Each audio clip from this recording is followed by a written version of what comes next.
Para la realización del diagrama de fuerza constante y momento flector del siguiente pórtico, tenemos que calcular primeramente lo que son las reacciones de cada uno de los apoyos. En este caso tenemos dos apoyos de pasador, los cuales nos generan dos tipos de cargas, una perpendicular y una paralela al apoyo. Además de eso tenemos lo que es una articulación.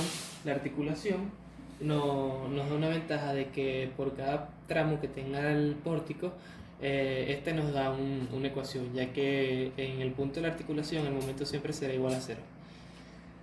La carga concentrada generada por los triángulos viene dada por la fórmula de base por altura entre 2. En este caso tenemos que la altura es 3 por una base de 20 entre 2, la fuerza concentrada es de 30. Tomando el tramo A, B y sabiendo que en el punto de la articulación el momento es igual a 0, tenemos que primeramente 30 gira en sentido antihorario, por lo tanto es positivo, por la distancia que tiene la carga concentrada hasta la articulación. Tenemos que la distancia que el centroide del triángulo es de 2 tercios, es de la distancia de 2 tercios, de la 2 tercios de la distancia por el ángulo agudo. En este caso sería 2 tercios por 20. Menos RAX, que también genera un momento flector. Este vendría siendo negativo, ya que viene por sentido horario por 20, que es la distancia que hay de la articulación hasta RAX, dándonos RAX igual a 20. Ya teniendo RAX podemos proceder a hacer sumatoria de fuerzas en X, pero para ello primero tenemos que descomponer estas fuerzas que están en este triángulo, la fuerza concentrada de este triángulo, en sus componentes X y Y. Para ello calculamos, tomando en cuenta este triángulo de altura 16 y de base 12, calculamos el ángulo θ, el cual viene dado por tangente de cateto opuesto sobre cateto adyacente. Nos da θ igual a 53,13. Y bueno, procedemos a la trigonometría, teniendo que ese tramo, el tramo del pórtico hace un ángulo de 53,13 grados con la horizontal. Por lo tanto, este ángulo es beta es igual a 90 menos θ, esta parte es θ. Por lo tanto, la fuerza que nos genera en Y es igual a 30 por el coseno de θ, y la fuerza que nos genera en X es igual a 30 por el seno de θ, dándonos como resultado Y igual a 18 y X igual a 24. Esas son las dos fuerzas que nos generan esa carga inclinada.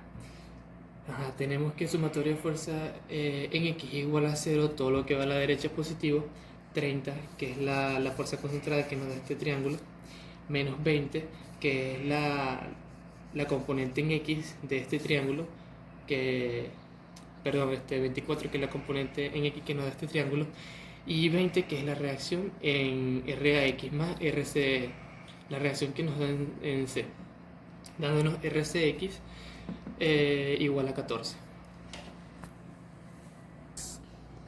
Posteriormente procedemos a hacer momentos en alguno de los puntos de los apoyos.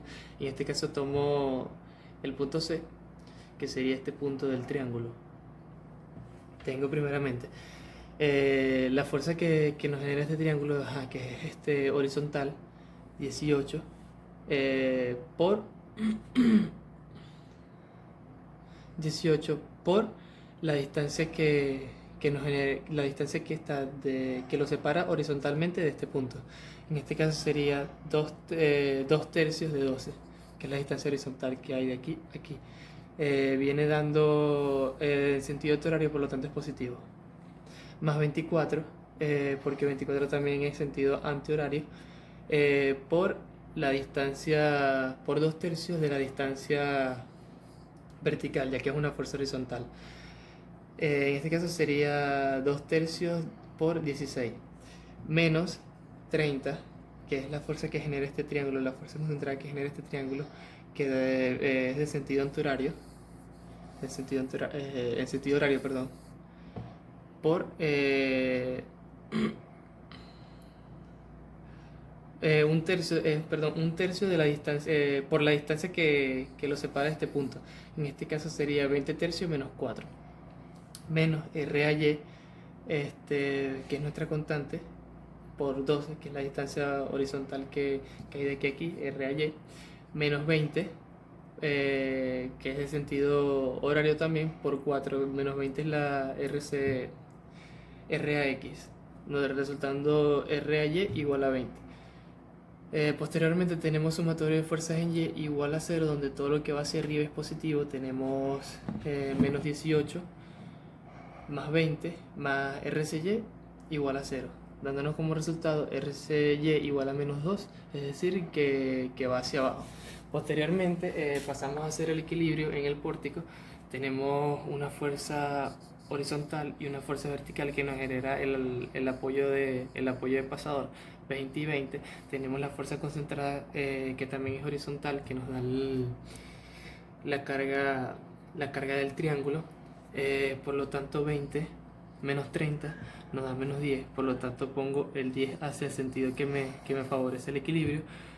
Tengo 20 hacia arriba, por lo tanto pongo 20 hacia abajo para favorecer el equilibrio. Este terminó viniendo hacia abajo, así que aquí va hacia arriba, igual que esta va a la izquierda, luego viene a la derecha. Y igualmente tenemos que 20 menos 18 menos 2 es igual a 0, por lo tanto está en equilibrio en el eje de las Y. 10 menos 24 es 14, menos 14, perdón, más 14 es igual a 0, por lo tanto el pórtico se encuentra en equilibrio. Posteriormente vendremos a lo que vendría a ser los cortes de la viga. El primer corte es de cuando 0 es menor o igual a X menor igual a 20. Tenemos un triángulo al cual le cortamos el ángulo agudo. La base de nuestro triángulo es X, bueno, de nuestro trapecio se convierte en un trapecio al cortar el ángulo agudo. Tenemos una fuerza hacia arriba de 20.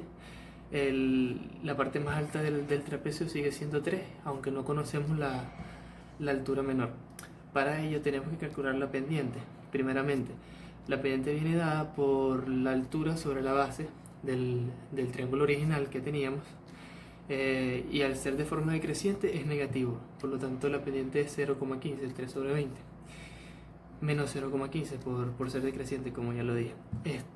Tenemos que calcular la ecuación de la recta de esa pendiente, de esta línea que viene aquí, que sería esta línea que viene aquí, perdón, ¿verdad? Que viene dando por la pendiente por X más B. B es el punto donde esa línea, la ecuación de la recta que estoy buscando, corta el eje de la Y. En este caso corta en el punto 3, que es la altura del trapecio. Por lo tanto B es igual a 3. Entonces tenemos que M, ya lo calculamos, es igual a menos 0,15 por X más 3, que es la altura. Por lo tanto ya conocemos lo que es la altura de nuestro rectángulo.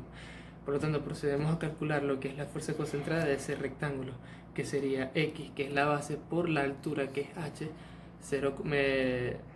menos 0,15 más 3 por X, que nos da el área del cuadrado, de la fuerza concentrada, que nos dará el cuadrado, igual a menos 0,15 X cuadrado más 3X.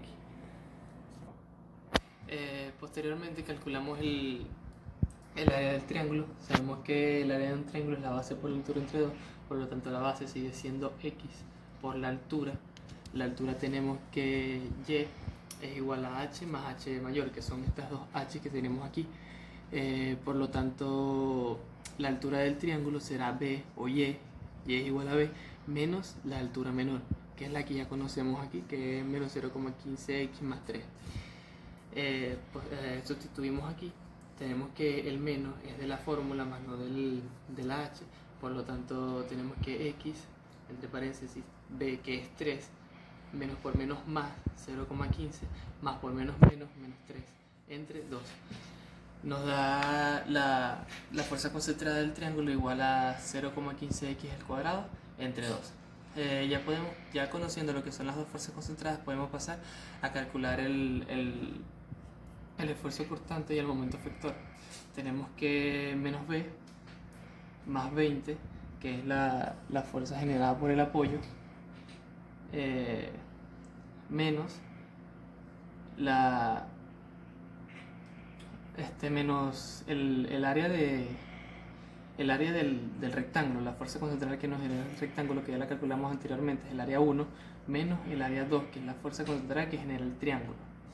Tenemos que la ecuación de nuestro momento, de nuestro esfuerzo cortante viene dada por B es igual a 0,075x al cuadrado menos 3x más 20. Cuando evaluamos x igual a 0, tenemos que B nos da 20. Cuando evaluamos x igual a 20, tenemos que B es igual a menos 10. Venimos a calcular la fórmula del momento flector. Viene dada por menos 20, que es el valor del apoyo por la distancia, que es x, más el área la fuerza concentrada que genera el triángulo, que va en sentido antihorario porque va hacia abajo, va en sentido antihorario, perdón, porque va hacia abajo, por la distancia que hay hasta el punto, que sabemos que la distancia que hay del ángulo agudo al centroide de un triángulo es 2/3 de la distancia, por lo tanto 2/3 de x, más la fuerza concentrada que nos genera el triángulo, que también es positiva porque va hacia abajo. El área 1, el área del rectángulo que la habíamos calculado anteriormente, por x medio, que es la distancia que hay desde el momento hasta el centroide del rectángulo, es igual a 0, quedándonos la ecuación de momento de esta manera: 0,15 x al cubo sobre 6 menos 3x al cuadrado sobre 2 más 20x. Evaluando momento x igual 0, tenemos que el momento nos da 0, y evaluando x igual 20, de igual manera el momento nos da 0. Ya teniendo las ecuaciones de esfuerzo cortante y momento flector, y habiendo ya evaluado en la ecuación cada uno de los valores 0 y 20, procedemos a hacer la gráfica, que en este caso en B es una curva cóncava hacia arriba, ya que el x al cuadrado es positivo, que va de 20 a menos 10 y luego sube a 10 por este apoyo, y el momento que va de 0 a 0 cóncava hacia abajo porque el x al cuadrado es negativo. Al ver que en el diagrama de B corta el eje de las X, lo que vendría siendo 0, tenemos que hallar un momento máximo. El momento máximo viene dado de igualar la ecuación de esfuerzo cortante a 0 para calcular x, y posteriormente evaluarlo en lo que vendría siendo la fórmula de momento de ese tramo, que es lo que tenemos aquí, dándonos un momento máximo de 76 menos 98. En este caso calculamos x mediante una ecuación de segundo grado. Ya habiendo calculado el diagrama de momento flector y esfuerzo cortante del primer tramo, procedemos a calcular el del segundo tramo. Para ello, yo acuesto la viga de esta manera, y bueno, convierto cada una de las cargas horizontales y verticales en perpendiculares a la viga. Sabiendo que tengo que convertir cada una de las cargas que están en X y en Y en fuerzas perpendiculares a mi viga, ya que la voy a acostar para calcular su diagrama, primeramente tenemos que 20 va hacia arriba, de esta manera, por lo tanto genera una fuerza perpendicular a la carga y una fuerza axial a la carga. De esta manera tenemos que la viga, el tramo del pórtico, hace un ángulo de 53,13, que es tita, que en este caso lo llamamos alfa, con la horizontal. Por lo tanto, esta parte que tenemos aquí es beta y este es tita. Por lo tanto, 20 por el coseno de alfa, 10 nos genera una fuerza de la misma manera, así. Por lo tanto, nos genera una fuerza perpendicular y una fuerza axial a la carga. Sería más 10 seno de alfa, nos da 20, que es esta parte del apoyo que tenemos aquí. Sumamos las dos componentes de cada una de las fuerzas que actúan en ese punto. Posteriormente tenemos las cargas de este punto, que serían 14 y 2. La descomponemos de la misma manera y tenemos que 14 por seno de alfa menos 2 coseno de alfa es igual a 10 hacia arriba, que serían 10 en ese punto. Sabiendo que la viga tiene exactamente los mismos valores en cada uno de los tramos, solamente tenemos que repetir el procedimiento que habíamos aplicado para la viga anterior y hacer el mismo diagrama. Todos los resultados, todos los valores dan igual.